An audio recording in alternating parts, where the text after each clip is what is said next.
El primer encuentro que tuve con Miguel de la Madrid fue en su calidad de profesor de Derecho Constitucional en la Facultad de Derecho de la UNAM. Lo designan al licenciado de la Madrid como subsecretario de Hacienda y me invita el secretario de Hacienda, Julio Rodolfo Moctezuma, a constituir una nueva entidad dentro de la Secretaría de Hacienda que habría de responsabilizarse de los asuntos internacionales de la Secretaría de Hacienda. Y esta entidad estaría adscrita a la subsecretaría del ramo dirigida por Miguel de la Madrid. Entonces, en diciembre de 1976, inició ese proceso de constitución de la Dirección General de Asuntos Hacendarios Internacionales. El subsecretario de la Madrid era una gente familiarizada con los temas internacionales y entonces entendió muy bien el imperativo que existía de que Secretaría de Hacienda contara con un instrumento para la interlocución de la Secretaría con banca privada internacional, organismos internacionales como el Fondo Monetario Internacional o el Banco Mundial o el Banco Interamericano de Desarrollo y entidades empresariales privadas que tenían interés en mantener un contacto con la Secretaría de Hacienda. La percepción del ámbito internacional era fundamental y para ello, digamos, una educación en el extranjero resultó una contribución muy necesaria. Lo que resultó más importante fue su calidad de director de crédito en la Secretaría de Hacienda, porque es entonces cuando tiene él que participar en esa capacidad como representante de México ante Banca Privada Internacional y ante Banca Internacional de Desarrollo. Son temas encadenados como estudiante de maestría en la Kennedy School de Harvard, pero se complementa necesariamente ya en la práctica con un quehacer muy activo en el plano internacional. Como secretario de Programación y Presupuesto, invita a algunos de sus colaboradores a irse con él. Yo me quedo en la Secretaría de Hacienda, continuando las tareas internacionales de esa dependencia, pero al cabo de cierto tiempo me invita a colaborar con él como asesor en materia internacional. Ese fue, digamos, el primer paso para ejercer esa función de consejería en materia internacional.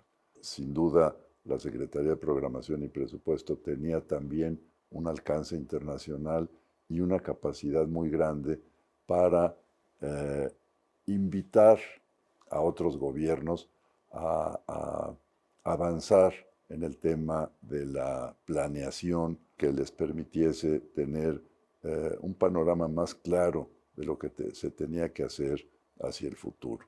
Para ello, desde luego, conté con el auxilio de la Secretaría de Relaciones Exteriores, en ese entonces dirigida por un mentor mío, Jorge Castañeda Álvarez de la Rosa. Perfil, digamos, humano de Miguel de la Madrid. Tenía una cualidad muy grande que se demostraba tanto en el ámbito interno como en el internacional, de prepararse muy bien para cada entrevista que habría de realizar. Él sabía lo que tenía que decir, lo que tenía que hacer en cada una de las distintas interlocuciones que habría de tener. En ningún momento se sentía tímido o se sentía inhibido, precisamente por el hecho de que tenía un conocimiento claro de lo que se debía hacer y de lo que se podía hacer. En octubre de 1981 se lleva a cabo, por invitación del Gobierno de la República, una magna reunión cumbre en Cancún, en donde participaban 22 jefes de Estado con el ánimo de negociar una serie de cuestiones de índole económica de la mayor importancia para el mundo en general. El presidente López Portillo le extendió una invitación al licenciado de la Madrid para que un representante suyo acudiera a esta reunión. Y muy gentilmente el licenciado de la Madrid me designó a mí.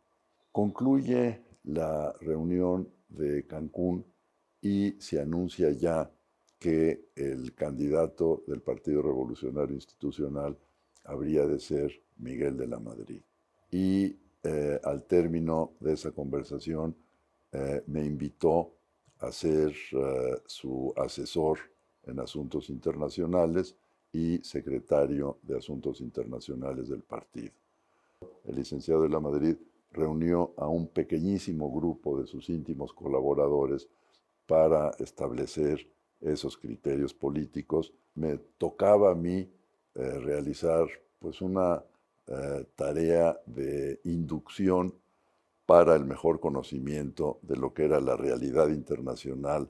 Para esos efectos me aprobó el establecimiento de una comisión de Estado, una comisión de asuntos internacionales. Hubo dos cuestiones muy significativas. Una, que el secretario de Estado estadounidense, el general Haig, vino a México para una reunión de la Comisión Binacional México-Estados Unidos. Y entonces yo le propuse al licenciado de la Madrid que se celebrara una reunión con un agente que tenía en ese momento un relieve significativo en la política exterior estadounidense. De suerte tal que, como resultado de las gestiones realizadas, se celebró un desayuno en donde se reunieron el licenciado de la Madrid, el secretario Haig, el embajador de México en Estados Unidos y yo mismo. Fue una conversación que abrió un espacio importante para el desarrollo de una fructífera relación con Estados Unidos. También sucedió que el primer ministro de Canadá, Trudeau, vino de visita a México. Propuse al licenciado de la Madrid una reunión con una personalidad realmente muy, muy importante en el ámbito internacional y en la relación bilateral con México. Aceptó el licenciado de la Madrid, fue una entrevista realmente muy importante porque Trudeau ya era un personaje muy experimentado en las cuestiones internacionales. En febrero de ese año de 82, el candidato de la Madrid adopta una decisión importante en donde juzga que el Senado de la República debe estar compuesto por gentes experimentadas en los asuntos internacionales, cosa que por cierto se ha olvidado. Y uno de ellos es Hugo Margain, quien era embajador de México en Washington. Acepta Hugo Margain, se regresa a México, queda vacante la embajada de México en Estados Unidos y me proponen a mí ser el nuevo embajador del licenciado de la Madrid, a quien yo estaba acompañando en la campaña. Me dice, sí, acepte usted, es importante esa cuestión. A partir de marzo soy embajador de México en Washington y en esa calidad me toca el anuncio de la nacionalización de la banca mexicana. Fue una situación extremadamente crítica porque México atravesaba por una situación económica muy, muy delicada, en donde simplemente se le había acabado el recurso financiero para todos los efectos prácticos y su capacidad para pagar la deuda externa. Esta medida de nacionalización de la banca y el control de cambios produjo un impacto muy, muy serio en Estados Unidos. Yo me regreso a Washington el 2 de septiembre a enfrentar una serie de problemas graves que incluían un cambio en la dirección del Banco de México, un cambio en el secretario de Hacienda. En ese panorama, tratar de negociar con autoridades estadounidenses, con medios de comunicación estadounidenses, con personalidades políticas del Partido Demócrata y del Partido Republicano, el Senado, la Cámara de Representantes, de suerte tal que hubiera una tolerancia mayor cuando era muy difícil que esa tolerancia se produjera. Como quiera que sea, había la esperanza de que en un lapso breve habría un nuevo gobernante que se estimaba conocedor de los asuntos económicos y que habría de tener seguramente una capacidad mayor para manejar la crisis que ya estaba presente. Así llegamos al 1 de diciembre, en donde el presidente toma posesión en la Cámara de Diputados y señala con toda razón que el país no se le habrá de deshacer en las manos. Y eso, afortunadamente, lo cumplió y lo cumplió con creces. ¿Cómo lo invitó Miguel de la Madrid a ser su canciller? Recibo una llamada telefónica de Emilio Gamboa, secretario particular del entonces ya presidente electo, que me dice, el presidente electo querría conversar contigo a la brevedad. Yo te sugeriría que te regresaras a México como de rayo y te invita a comer el 23 de noviembre. Te da tiempo para regresar, pero sí, muévete rápido. El 23 de de noviembre, me entrevisto con el presidente electo para la invitación a posibles ocupantes a las 20 principales embajadas de México en el exterior. Se requería de inmediato darle continuidad al quehacer internacional de México, colocando en las embajadas mexicanas agentes afines al presidente de la República. Los examinó con todo cuidado, me dijo, en el caso de Estados Unidos, prefiero reflexionarlo un poco más, así se hizo, que eso me permitió el 2 de diciembre de 1982 tener el equipo integrado, el equipo principal de la Cancillería listo. Todo eso refleja, y eso lo quiero destacar, el sentido de oportunidad política del presidente de la Madrid. Es decir, él sabía a ciencia cierta que el plano internacional era un plano esencial para su administración. El presidente de la Madrid juzgó necesario establecer criterios, principios, objetivos de la política exterior que tuvieran rango constitucional. Se recogieron los principios esenciales, se elaboró una exposición de motivos del presidente de la República, hizo sugerencias, enmiendas, agregados, y con base en ello se envió al Congreso de la Unión la reforma constitucional, misma reforma que fue aprobada en su oportunidad por el Congreso de la Unión y por el número suficiente de congresos locales de la República Mexicana. Y esos principios pues son el reflejo de un interés histórico de la nación mexicana por defender su integridad como Estado y para establecer las normas que habrían de fijar la conducta de la acción internacional del Estado mexicano.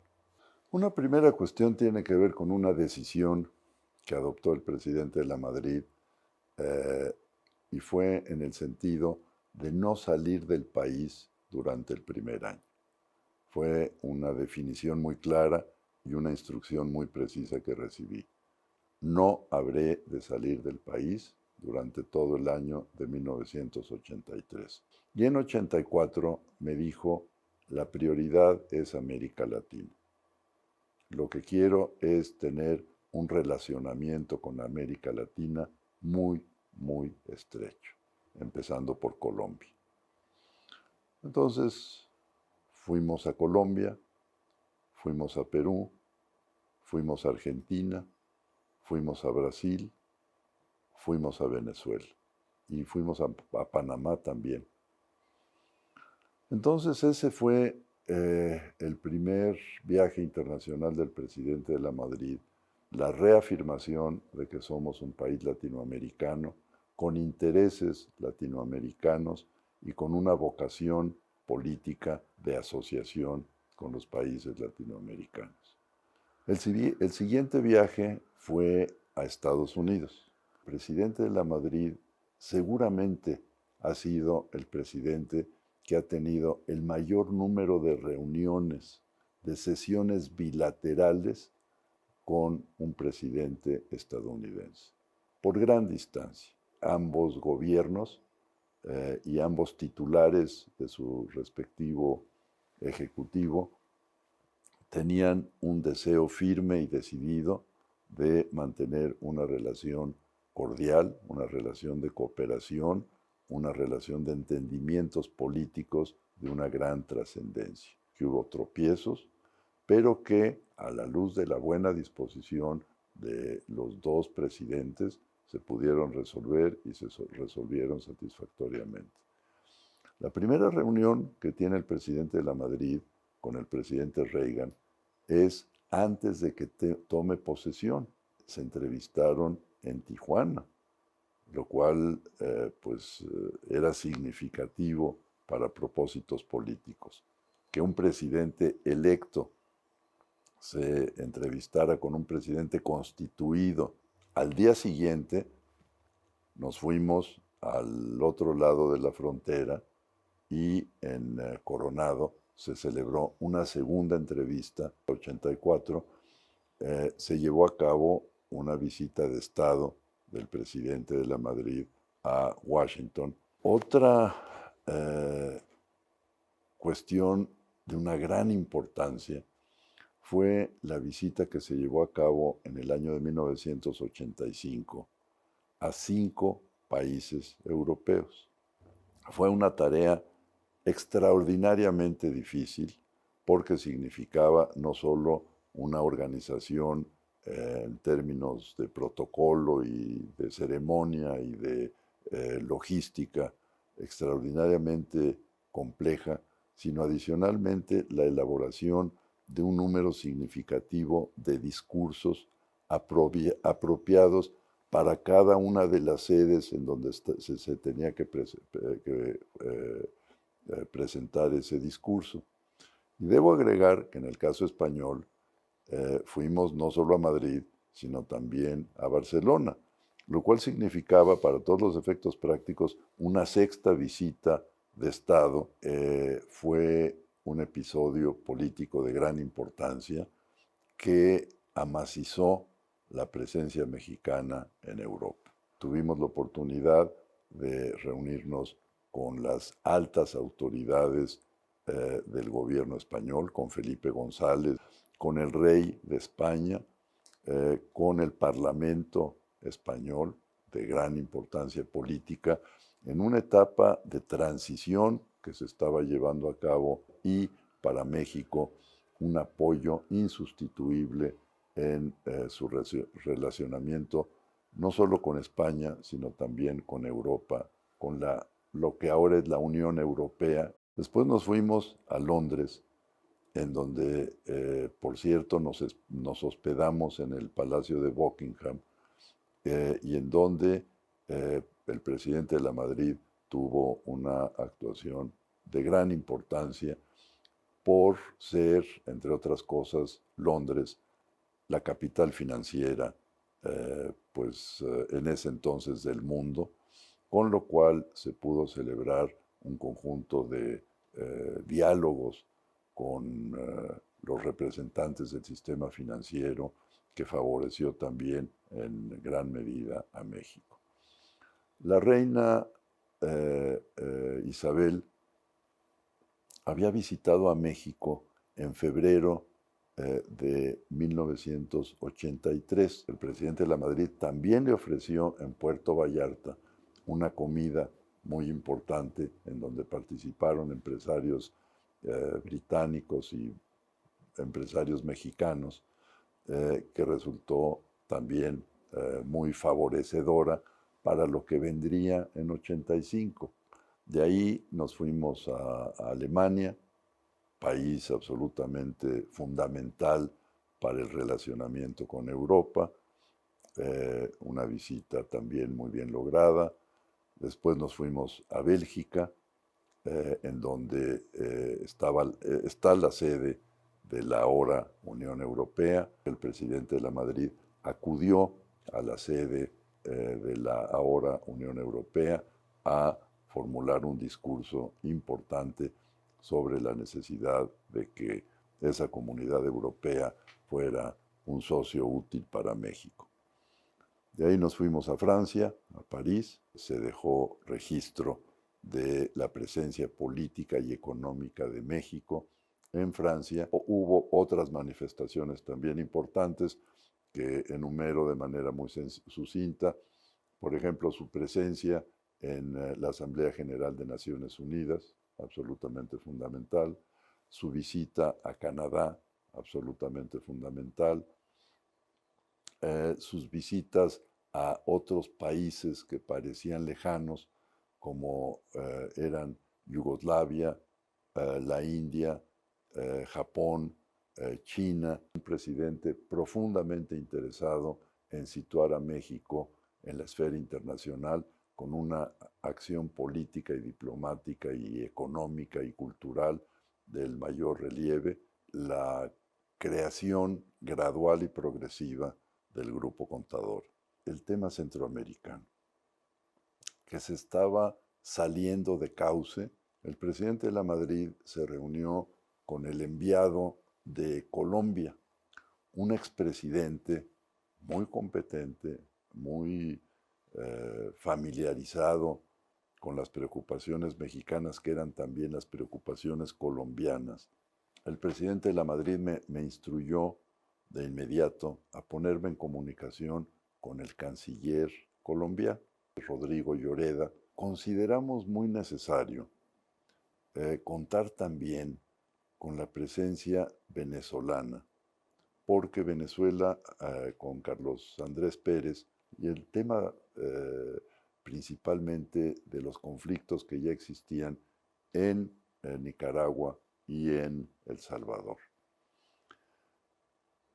Consideramos también necesario que un país pequeño, no involucrado en el conflicto, fuera la sede de una primera reunión,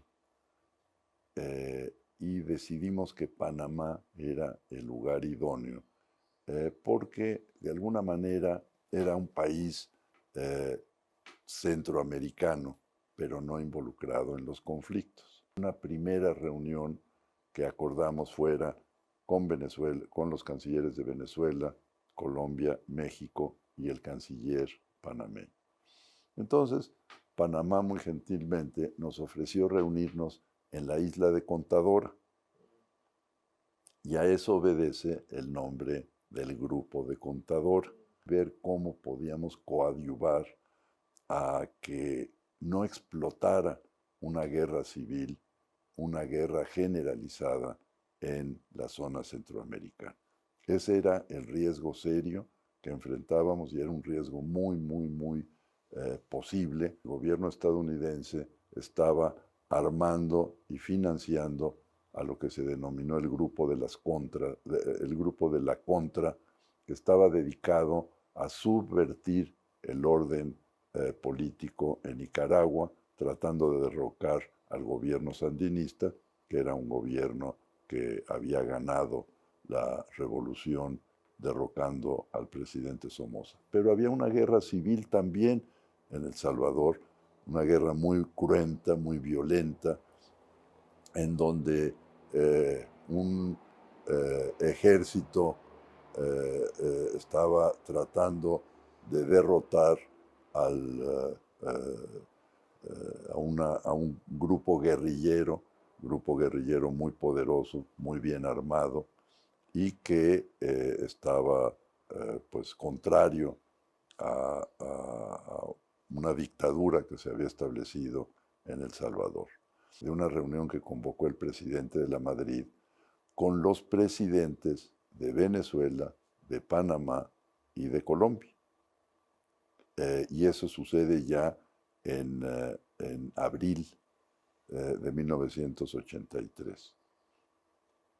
Esa reunión se celebra en Cancún y tiene una importancia capital, porque ahí sí ya se fijan los criterios centrales de lo que habría de ser el grupo de Contadora. Se redacta una carta dirigida al presidente Reagan y otra carta dirigida al presidente Fidel Castro, en donde se les insta a colaborar en el esfuerzo de pacificación en América Central. Ahí se decide también que los 4 cancilleres visiten a los 5 países centroamericanos, a los presidentes respectivos, para comunicarles las decisiones que se habían adoptado en México. Convocamos a los 5 cancilleres centroamericanos a reunirse con nosotros en Panamá, en la ciudad de Panamá, pero en donde advertimos un problema serio. Los 4 cancilleres centroamericanos se niegan a sentarse en la misma mesa de negociaciones con el canciller Escoto de Nicaragua. Entonces nosotros teníamos que ir de salón en salón transmitiendo mensajes y tratando de conciliar posiciones hasta que por fin logramos que los 4 centroamericanos aceptaran que era imperativo negociar con el canciller nicaragüense. Entonces ahí se inicia ya una mecánica de negociación que llevó muchos años, pero que finalmente permitió que se consagrara la paz, la democracia, el respeto a los derechos humanos como compromiso político de los países centroamericanos, evitándose de esta suerte la expansión de un conflicto bélico en toda la zona centroamericana que habría de afectar severamente los intereses de toda índole de México y de su gobierno. El presidente López Portillo decidió que no era el momento oportuno para incorporar a México al GATT. En el caso del presidente de la Madrid, consideró imperativo una apertura con el exterior, una apertura en términos comerciales, pero que también habría de lanzar un mensaje político del deseo mexicano de entablar un liberalismo mayor en lo que hace a los asuntos económicos en su conjunto y en lo que hace a los temas que importaban a México en el ámbito internacional. Pero se daba cuenta el presidente de la Madrid de las dificultades políticas que podía haber y de las resistencias que podría encontrar al proponer de nueva cuenta una posible adhesión de México al GATT. El presidente de la Madrid invitó al Senado a emprender un proceso de consultas en distintos foros en la República Mexicana para recoger el parecer de distintas fuerzas políticas y económicas interesadas en el tema, pero también emprendiendo una tarea de aculturización de lo que es el GATT y de lo que significaba para un país como México el GATT. Y el presidente de la Madrid logró precisamente eso, convencer a la sociedad mexicana y a los actores políticos fundamentales que el ingreso al GATT era algo útil. el acuerdo que se logró fue un acuerdo altamente satisfactorio. Ese legado que se obtuvo en 1986-87 es un legado muy importante que de alguna manera permitió con posterioridad, por ejemplo, la celebración de un acuerdo de libre comercio entre México y Canadá. Yo quisiera, desde luego, eliminar del lenguaje la idea de que nuestro ingreso al GATT significó un paso en favor al neoliberalismo. Lo que se adoptó fue, en verdad, el recoger los elementos básicos de un liberalismo que es algo que desde el siglo XIX estaba presente en la sociedad mexicana. El liberalismo está presente en México desde el siglo XIX, es decir, la gran corriente juarista de esos, como se ha señalado, hombres que parecían gigantes, obedece a una lucha que se dio a partir de 1821. Es decir, las fuerzas centralistas versus las fuerzas federalistas, la conformación del Estado mexicano, un Estado naciente que tiene que conciliar fuerzas divergentes, que tiene que enfrentarse a poderes externos muy considerables, que pierde la mitad de su territorio enfrentándose a una fuerza militar imperialista. El hecho de que hayan tenido liberales y conservadores que luchar en una guerra civil también a partir de 1857, 1859, para recuperar calidades del Estado mexicano, por ejemplo, en lo que hace a su función frente a la Iglesia, un poder fáctico de una gran importancia. Los conservadores se aliaban con la Iglesia y con el fuero militar para ganar poder. Finalmente triunfan admirablemente los liberales, momentáneamente frustrado como consecuencia de la intervención francesa en México, auspiciada por los conservadores y en donde los liberales finalmente triunfan con Benito Juárez a la cabeza y por ese conjunto de grandes liberales que habían impulsado la Constitución mexicana de 1857 y a partir de entonces el liberalismo se fortalece y se constituye como una guía en el ámbito político y en el ámbito económico. Hay en ese sentido pues un maestro del liberalismo que es Jesús Reyes Heroles, que produce el fundamento de lo que debe ser el liberalismo. El nacionalismo revolucionario nace como consecuencia de una dictadura que es derrotada y que germina con una ideología que se refleja en la Constitución de 1917. Reafirmación de la identidad nacional. Ese nacionalismo revolucionario se ha considerado ahora como algo inadecuado. Lo que sucede es que los tiempos son distintos, es decir, hay una evolución en México, una evolución política, una evolución económica, y lo que necesitamos son los conceptos que resulten contemporáneos a la actualidad mexicana. Han cambiado las circunstancias, han cambiado las perspectivas de México, el sistema internacional se ha modificado. No hay un sustituto al Estado rector y tiene que ser el Estado el conductor de las grandes decisiones políticas y económicas de la nación mexicana. Este es un primer criterio político establecido por Miguel de la Madrid. y es un criterio político que trasciende y que tiene que ser reafirmado y aceptado no solo por los gobiernos subsiguientes, sino también por la sociedad en su conjunto. Es el Estado el que tiene la rectoría en la conducción de los quehaceres nacionales.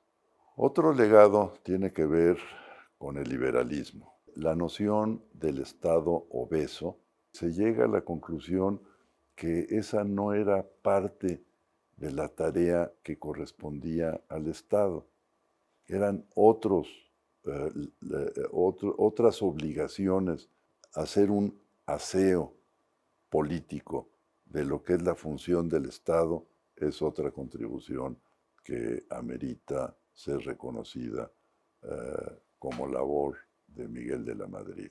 Otra cuestión que se olvida tiene que ver con la ética del Estado y la ética del político.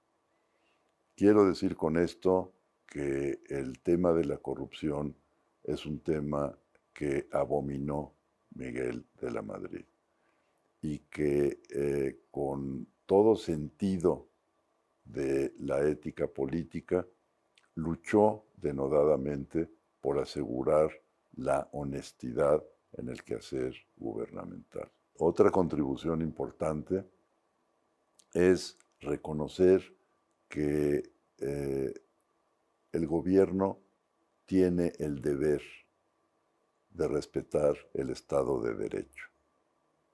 Un gobierno que vulnera continuamente el Estado de Derecho es un gobierno despreciable.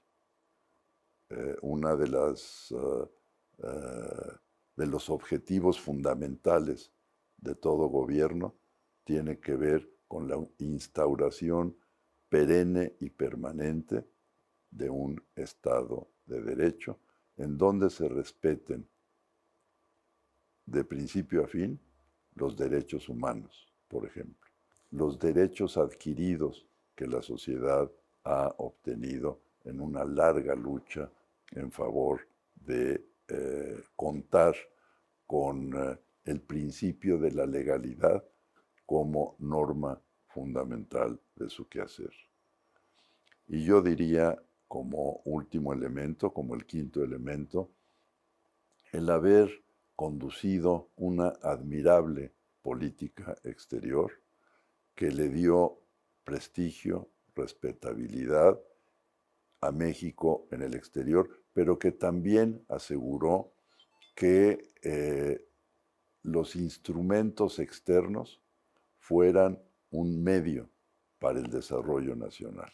Por ejemplo, en ese sentido, a pesar de las diferencias de puntos de vista que México y Estados Unidos tuvieron con relación a la pacificación en Centroamérica, no hubo en ninguna circunstancia una obstrucción de la parte estadounidense en materia de renegociación de la deuda, en materia de inversión extranjera. Termina su mandato Miguel de la Madrid en 1988. Al siguiente año decide que puede ejercer una tarea cultural importante y que sí es compatible con su temperamento, un temperamento discreto, pero en donde puede efectuar una contribución importante. Y decide aceptar la invitación para dirigir el Fondo de Cultura Económica.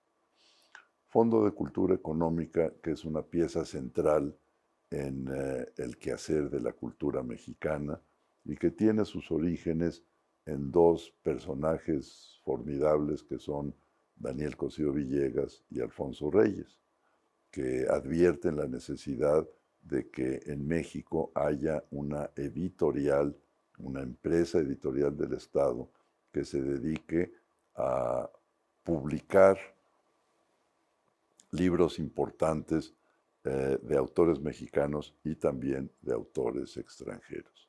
Miguel de la Madrid hace una aportación fundamental a ese proceso de aculturización, de proceso civilizatorio de la cultura mexicana.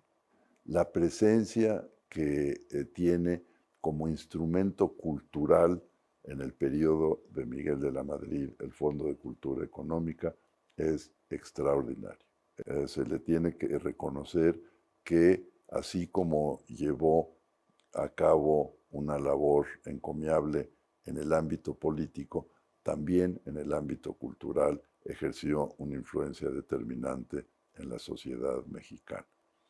Por lo que hace al Interaction Council, es una institución interesante en donde de alguna manera líderes de opinión, como lo son los expresidentes que salen respetablemente de su función, únicamente aquellos que tienen una aceptación y un reconocimiento generalizado pueden pertenecer a grupos de esta naturaleza, porque de esta suerte pueden también aportar sus experiencias políticas para influir en el quehacer internacional. Son guías, son modelos, son personajes que establecen criterios sobre lo que se debe hacer y lo que no se debe hacer, y de esta suerte Miguel de la Madrid hizo también